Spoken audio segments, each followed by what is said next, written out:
જય શ્રી કૃષ્ણ મિત્રો, તમારું સ્વાગત છે પ્રાર્થના ચેનલમાં।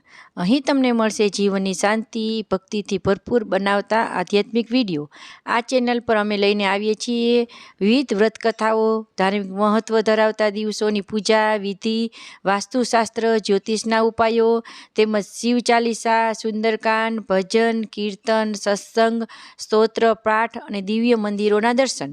આપના જીવનમાં સુખ, શાંતિ અને સમૃદ્ધિ લાવવા એ જ અમારું ધ્યેય છે। તો આવા જ અવનવા વિડીયો જોવા માટે તો અમારી ચેનલને સબસ્ક્રાઈબ કરો અને આવી માહિતી તમારા ફ્રેન્ડ અને પરિવાર સાથે જરૂર શેર કરો અને પ્રાર્થના ચેનલ સાથે હંમેશા જોડાયેલા રહો। આજના વિડીયોમાં આપણે વાત કરવા જઈ રહ્યા છીએ એક એવી આકાશીય ઘટના વિશે જેનો ઉલ્લેખ આપણા શાસ્ત્રોમાં અનેકવાર થયો છે અને તે છે ચંદ્રગ્રહણ। તો આ વખતે ચંદ્રગ્રહણ ક્યારે છે અને તેનું શું ફળ આપશે, ચંદ્રગ્રહણ સમય દરમિયાન આપણે શું કરવું, શું ના કરવું, તે બધું આપણે આજના વિડીયોમાં જોશું।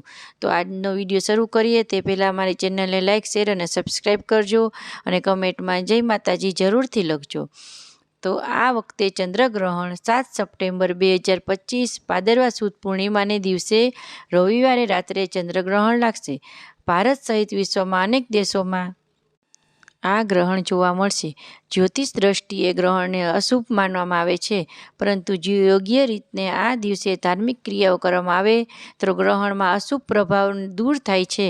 ચંદ્રગ્રહણનો સમય રાત્રે 8:58 વાગ્યે શરૂ થઈ પૂર્ણ ગ્રહણ રાતના 11:25 વાગ્યે થશે અને ગ્રહણ સમાપ્તિ વહેલી સવારે 2:25 વાગ્યે થશે, એટલે કે આ ચંદ્રગ્રહણ લગભગ 5 કલાકથી વધુ સમય સુધી ચાલશે। ચંદ્રગ્રહણ દરમિયાન શું ન કરવું જોઈએ તે ચાલો જાણીએ। શાસ્ત્રોમાં જણાવવામાં આવ્યું છે કે ગ્રહણકાળે ભોજન કરવું, પાણી પીવું, દૂધ કે અનાજ લેવું, સૂઈ સળિયાનું કામ કરવું, સોય સુતારનું કામ, નખ વાળ કાપવા જેવા કાર્યો કરવાથી બચવું જોઈએ। ગર્ભવતી સ્ત્રીઓએ ખાસ સાવચેતી રાખવી જોઈએ।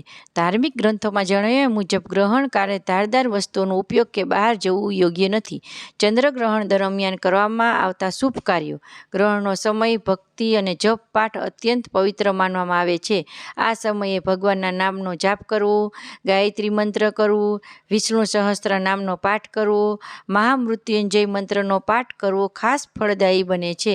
આ ઉપરાંત દાન પુણ્ય કરવાથી, ગરીબોને અન્ન, વસ્ત્ર કે દક્ષિણાનો દાન આપવાથી ગ્રહણની નકારાત્મક અસર હળવી થાય છે।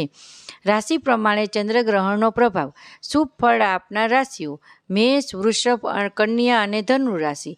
આ રાશિના જાતકોને કારકિર્દીમાં પ્રગતિ, અચાનક આર્થિક લાભ, સકારાત્મક ઉર્જા અને માનસિક શાંતિ મળશે। મિશ્ર ફળ આપનાર રાશિઓ મિથુન, સિંહ, તુલા અને મકર। આ રાશિના લોકોને મહેનત પછી જ સફળતા મળશે। ધીરજ રાખવી જરૂરી છે। પરિવારના જીવનમાં નાના તણાવ આવી શકે છે, પરંતુ જપ અને ઉપવાસથી બધું શાંત થઈ જશે। અશુભ ફળ આપનાર રાશિઓ કર્ક, વૃશ્ચિક, કુંભ અને મીન। આ રાશિના લોકો માટે ગ્રહણ થોડી પરેશાની લાવી શકે છે। માનસિક તણાવ, આર્થિક ખર્ચો કે અણધારી પરિસ્થિતિઓ આવી શકે છે, પરંતુ યાદ રાખશો ભક્તિ, દાન અને પ્રાર્થના અશુભ ફળને પણ દૂર કરી શકે છે। ચંદ્રગ્રહણ પૂર્ણ થયા બાદ કરવામાં આવતા ઉપાયો, ગ્રહણ પૂરું થયા પછી તરત જ સ્નાન કરવું જોઈએ। મંદિરે જઈને ભગવાનને દીવો કરવો, ભોગ ચડાવવો, ઘરમાં ગંગાજળ છાંટવાથી પવિત્રતા વધે છે। ગરીબોને અન્ન કે વસ્ત્રનું દાન કરવું, શ્રીમદ ભગવદ્ ગીતા અથવા વિષ્ણુ સહસ્ત્ર નામનો પાઠ કરવો, આ બધા ઉપાયો દ્વારા ચંદ્રગ્રહણની અશુભ અસર દૂર થઈને સકારાત્મક ઉર્જા પ્રાપ્ત થાય છે। મિત્રો, ચંદ્રગ્રહણ માત્ર આકાશમાં થતી ઘટના નથી, પરંતુ તે આપણા મન, શરીર અને જીવન પર પણ ઘણી અસર કરે છે। જો આપણે આ દિવસે શાસ્ત્રોક્ત નિયમોનું પાલન કરીએ, જપ તપ કરીએ, દાન કરીએ તો ગ્રહણ અશુભ નહીં પરંતુ શુભ ફળ આપનાર બની શકે છે। આશા છે આ માહિતી તમને ઉપયોગી રહી હશે। વિડીયો ગમ્યો હોય તો અમારી ચેનલને લાઇક, શેર અને સબસ્ક્રાઈબ જરૂર કરજો।